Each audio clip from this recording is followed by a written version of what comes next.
Hi guys, I hope you're doing well. Today I wanted to do a brief unboxing, initial impressions of the Visconti-Sforza, and this is the Pierpont Morgan edition of the Visconti-Sforza. And for those of you that aren't familiar, this deck is very important, and that's because it's kind of viewed as the original tarot deck. At least it's one of the earliest, almost complete decks, I guess you could say. And you can see here, they don't even list it as a tarot deck. They actually call it a Tarocchi deck, meaning that this deck of cards was tied to the game of Tarocchi. So some people don't know, but tarot actually began as a playing card game and then picked up its divinatory associations later on. So it comes in this really nice box, and you can see how large this edition is, which is one of the reasons I wanted to pick this copy of it up. And it's important too for anyone who is interested in tarot history, and I actually teach tarot through Skype to several students. So this was a really important deck for me to pick up because I really like to trace the history of the major arcana cards and really focus in on how those archetypes and those symbols evolved and changed over time. And you can see here too that this actually, the originals were only 74 images, and they had to add the additional ones later on.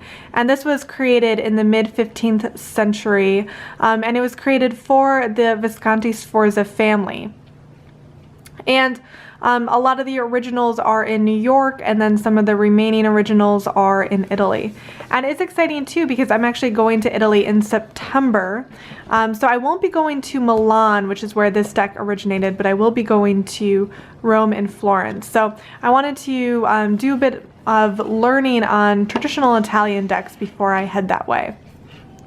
So you can see too, the box is pretty sturdy, so that's always nice, so you don't have to buy a separate wooden box or anything like that. And it comes with a fairly sizable introduction. It does look like they do have color images here. And with a deck like this, it's important to give the book a look because you'll be dealing with a lot of historical, interesting facts and differences between this and what you would see in like a traditional Rider-Waite-Smith deck. One of the examples here, they have different heralds, so different symbols that you would not see in later decks, and that really tie this card to Italian courtly life in the mid-1400s. So it is vastly different from a lot of our own kind of modern conception of tarot today. It's not necessarily meant to be, in this case, this metaphysical journey of spiritual enlightenment, or like the journey of the Fool, which we now associate with tarot.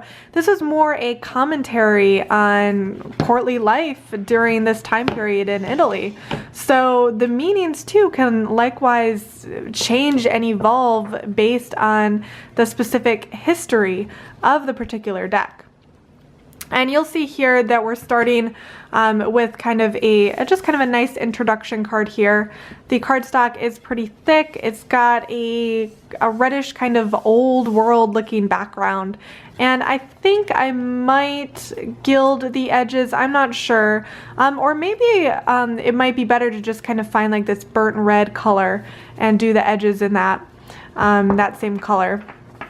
So you have kind of a title card here, and then you actually have images of the patrons. So these were the ones that paid for this deck to be created. We have Bianca Maria Visconti and Francisco Sforza, so the Visconti-Sforza deck.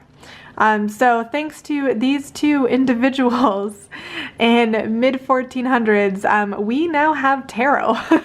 It's pretty exciting. And while a lot of people do say this is the first tarot deck, I mean, there are definitely decks that existed prior to this one, but this is where a lot of those traditional tarot conventions of a major arcana and a minor arcana coming together start to be formed. But you can really go back and think of this question even more philosophically, like, okay, well, what is tarot? What is a deck of cards? You know, okay, well, you know, woodblock print style, you know, from Germany, there were kind of decks in that area. And then you can go even back further. There were Moorish decks from Spain, and you can even go into China because they invented paper. So of course the first kind of paper decks were probably created in China. So it's a bit of an unknown tracing the exact history, but this is one of those kind of main points that we recognize as the foundation of tarot as we know it today. But there are a vast amount of significant differences between how you would read a deck like this one to a Rider-Waite-Smith deck. So for example, we have the Fool here, and this is in the classic El Mato or beggar style Fool. You can see he's got like silly feathers in his hair. He's kind of holding on to this silly club, barely dressed at all.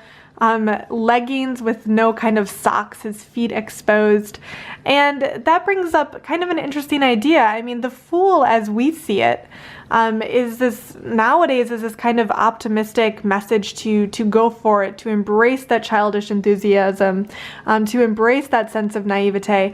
But here we have a much more realistic depiction of what would actually happen if you did those things in 15th century Italy. I mean, without friends, without family, without money, I'm sure ideas are great and enthusiasm is great, but this is where you would end up. So you could say that earlier decks are harsher because they're not so much about inspiring you. It's more like a reflection of life of the time.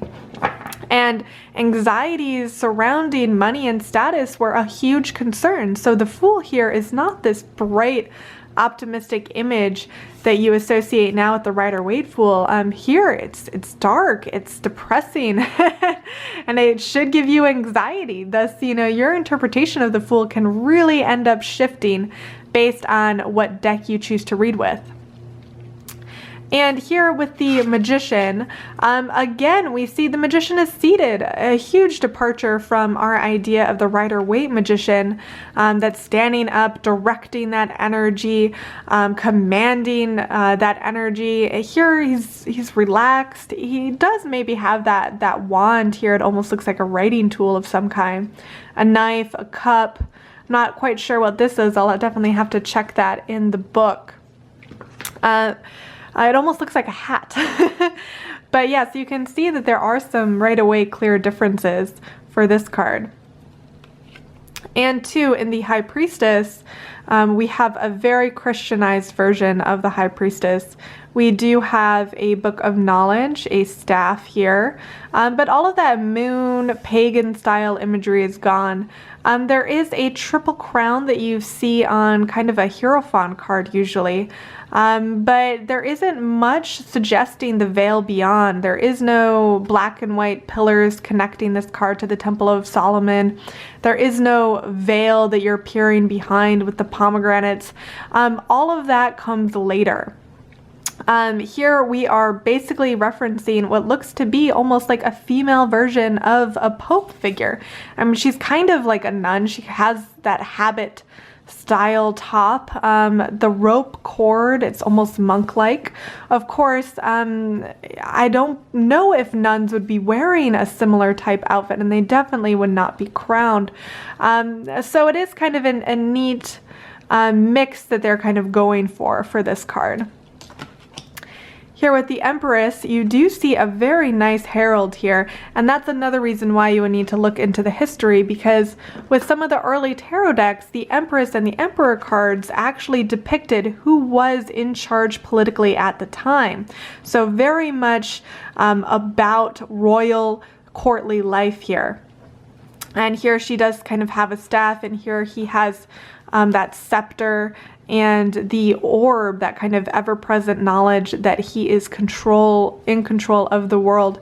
And I like how he's got some fancy red shoes, very Pope-like in a way.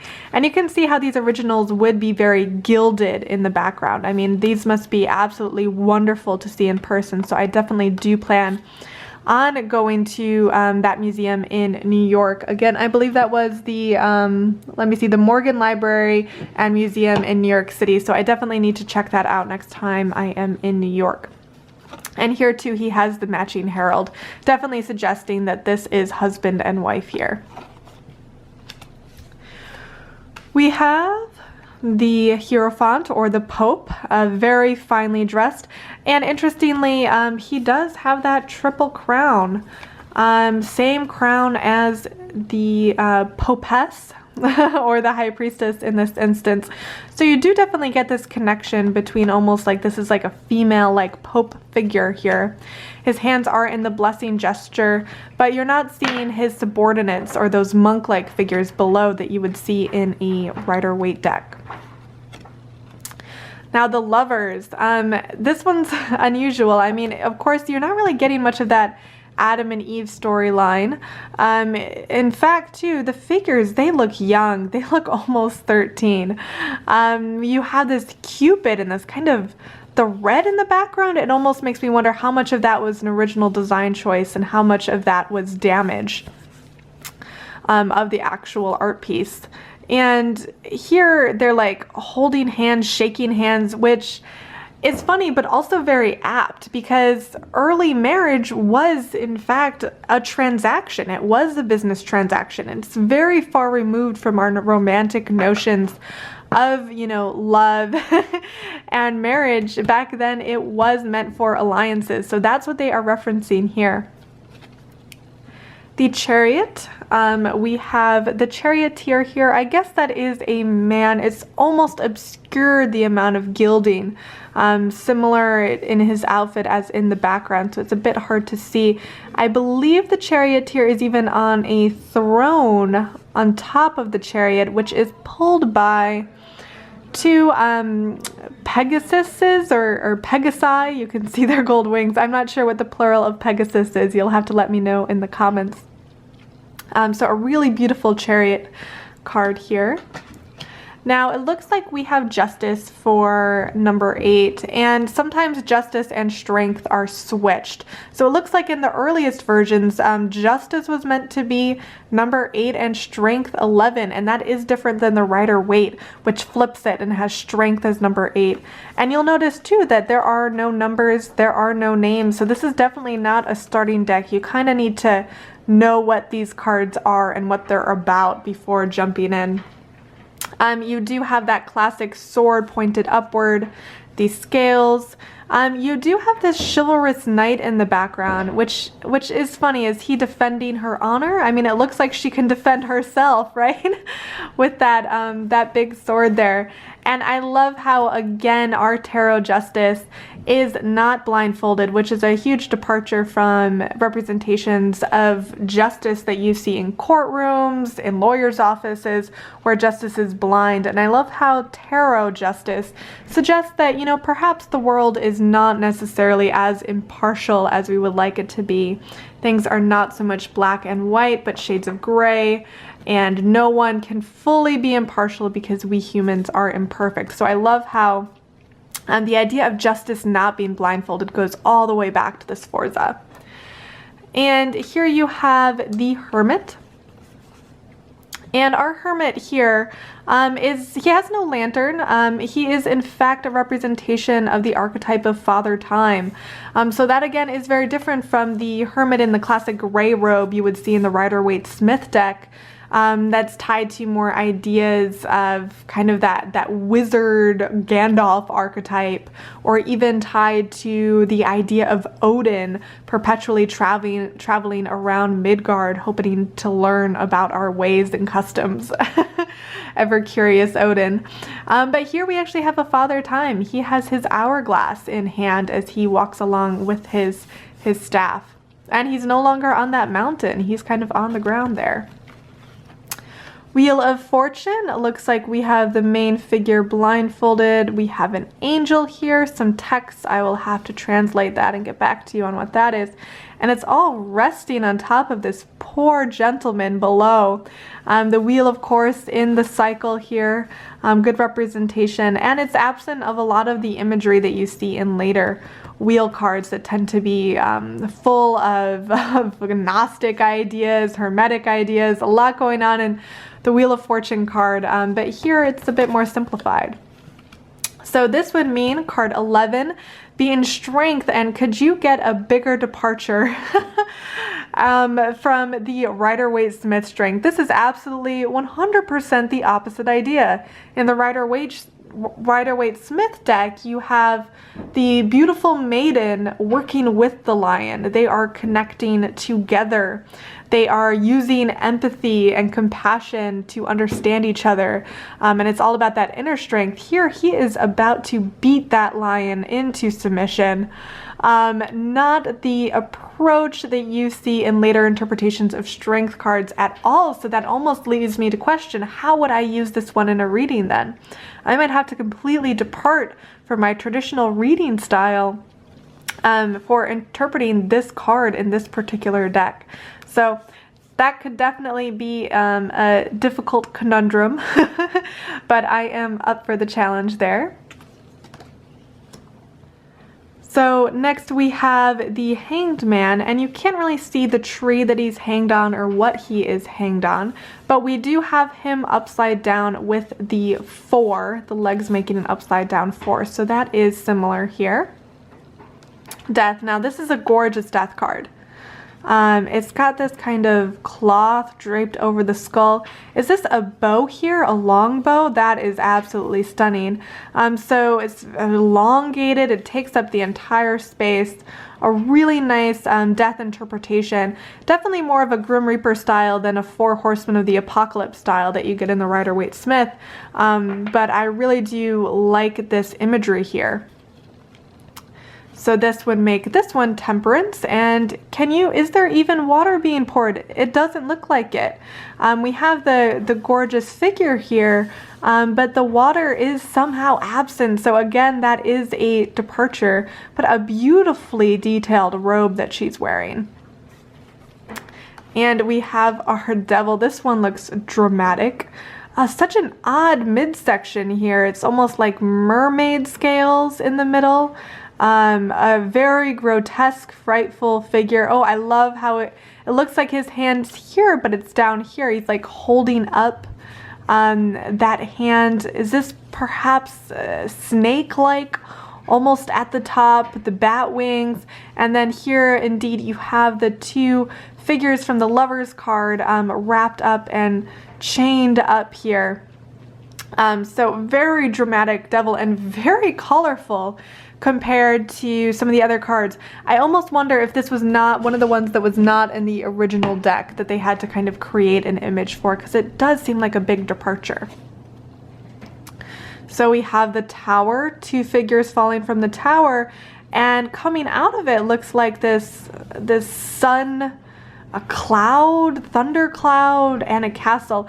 This image almost it almost looks like a Monty Python art style, if you know what I'm talking about.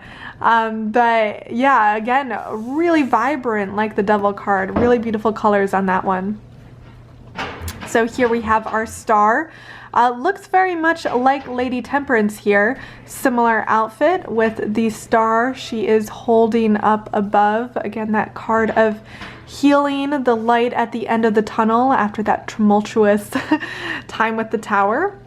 So then this would mean we have the moon and the sun cards. The moon one, I absolutely love this one.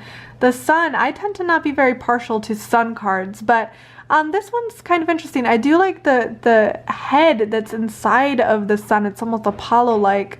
The figure on the cloud, it's got the little Cupid wings kind of going on.